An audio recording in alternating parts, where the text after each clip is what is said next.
She dialed 911 on me because I looked suspicious, but the look on her face when she realized I was a detective investigating her was worth every second. This isn't just another entitled busybody taillights what happens when a self-proclaimed neighborhood watchdog picks a fight with the wrong guy holding a notepad. I was leaning against my car, sipping coffee, and jotting notes in a plain leather journal when Trouble strutted up in high heels and a Sun VY sore pulled tight. She marched toward me with the determined stride of someone con VY and said the universe had personally offended her by existing. "Excuse me, can I help you?" she snapped, her voice dripping with fake politeness but loaded with judgment. I glanced up, gave a calm smile and said, "No thanks. Just observing for a project." Wrong answer. Her eyes narrowed like a faulty motion sensor. "What kind of project?" she demanded, arms crossed in a stance that screamed suburban enforcer. She didn't bother introducing herself, but I already knew her. Lydia Grayson, VYC president of the Oak Ridge Pines HOA, self-appointed protector of cul-de-sac purity. Word was she'd issue citations if your mailbox tilted an inch too far, or once forced a neighbor to ditch a doormat for not being committee approved. Her suspicion spiked when she spotted my notepad and the way I scanned the street like a levying security camera. "You're not from the city, are you?" she asked, stepping back as if I just admitted to being a plague carrier. "Nope," I replied evenly, the kind of tone that often precedes a storm. That's when Lydia clutched her purse like she was about to whip out a weapon made of sanitizer in spite. Then she pulled out her phone, flashed a fake smile like we were filming a commercial, and called 911 right in front of me. "Yes, hello, I'd like to report a suspicious person," she said with the urgency of someone reporting a bank heist. "He's loitering near the Johnson house, taking notes, possibly scoping the place out."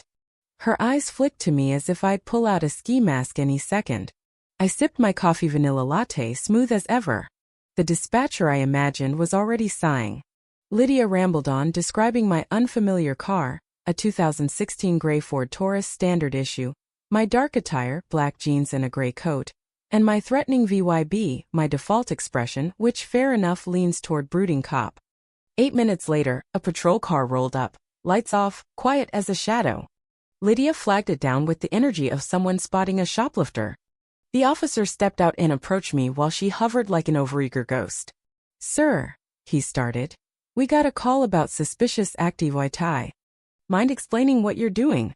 I nodded, handed over my badge, and said the words that made Lydia's world collapse in slow motion. "Detective Nathan Cole, County Special Investigations. I'm looking into financial oddities tied to this neighborhood's HOA."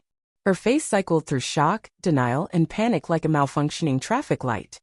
"You're a cop," she stammered. "Detective," I corrected. The officer returned my ID, gave a subtle nod, and glanced at Lydia with a look that said, "You've really done it now." She mumbled something about concerned citizens and procedure, but the officer wasn't buying it. He muttered to me, "We've had calls about her before," which almost made me laugh. Lydia, still reeling, tried to pivot. "Well, I suppose it's good you're here," she said, her voice suddenly saccharine. "Our HOA has very high standards." I tilted my head. "Oh, I've noticed. Standards that might be hiding something bigger. That's what I'm here to find out." Her smile wavered.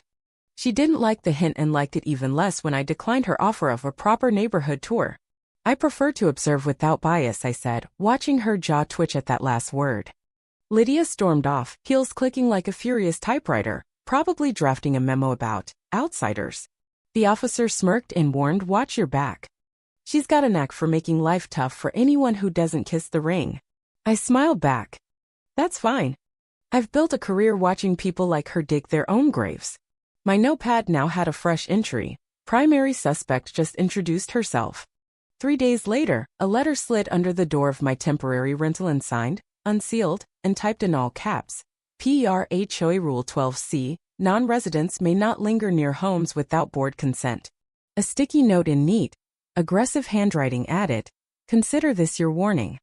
I didn't need a forensic expert to know it was Lydia's doing. She wasn't just rattled, she was retaliating, trying to flip her 911 flop into a tale of heroic vigilance. Too bad I wasn't going anywhere. Within a week, she called an emergency HOA meeting off the public schedule. I found out from a landscaper hired to spruce up the common area for the occasion. He said Lydia was pushing a new plan called Operation Watch, featuring ramped-up surveillance, tighter guest rules, mandatory contractor background checks, and a suspicion hotline.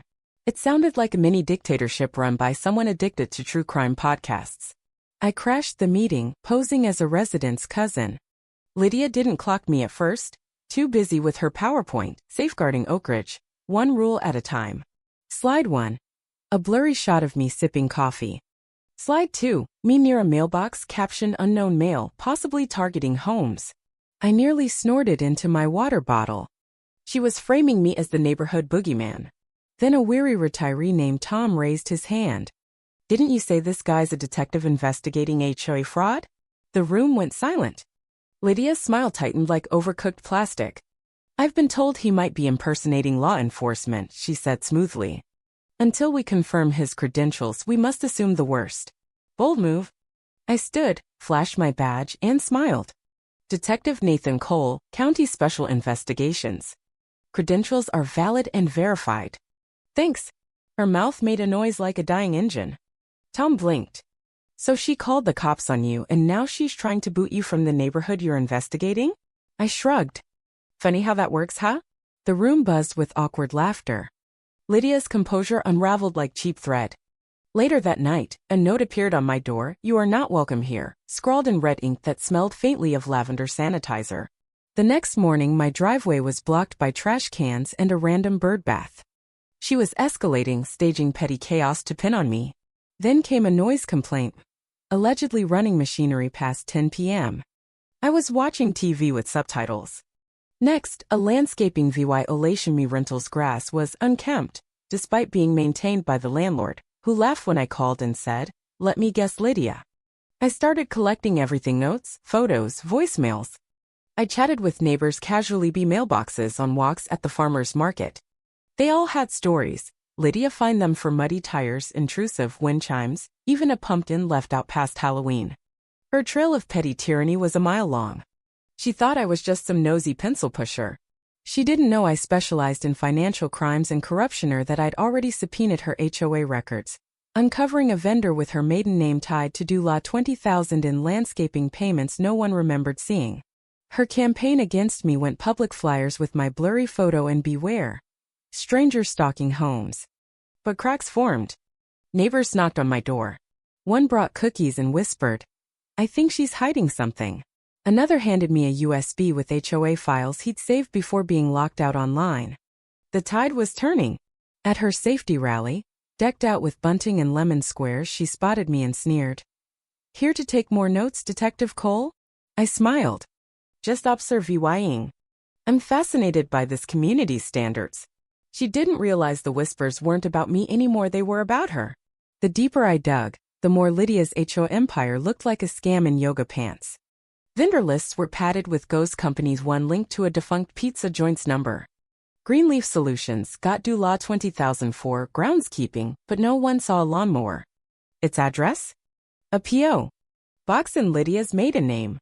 She was invoicing the HOA through fake firms, approving payments herself, and funneling cash to her personal account labeled Home Upgrades.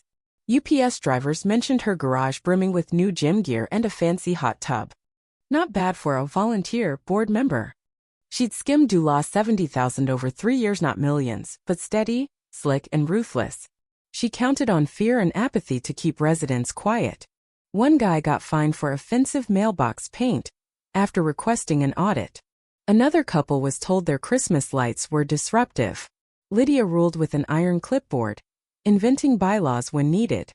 But her real genius was optics. She was the HOA, from newsletters to kids' art contests, always won by her cousin's suspiciously talented son.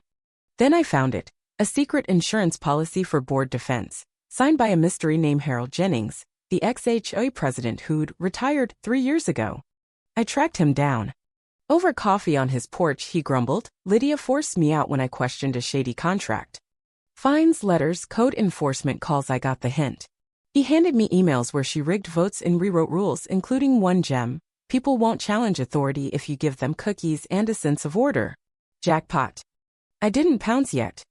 I wanted her cocky and sloppy. So I went quiet, skipped meetings, let her think she'd won. She planned a spring renewal block party with HOA-funded prizes, oblivious that I teamed up with cops, auditors, and a reporter itching to expose her. The party would be her downfall and she didn't even know it.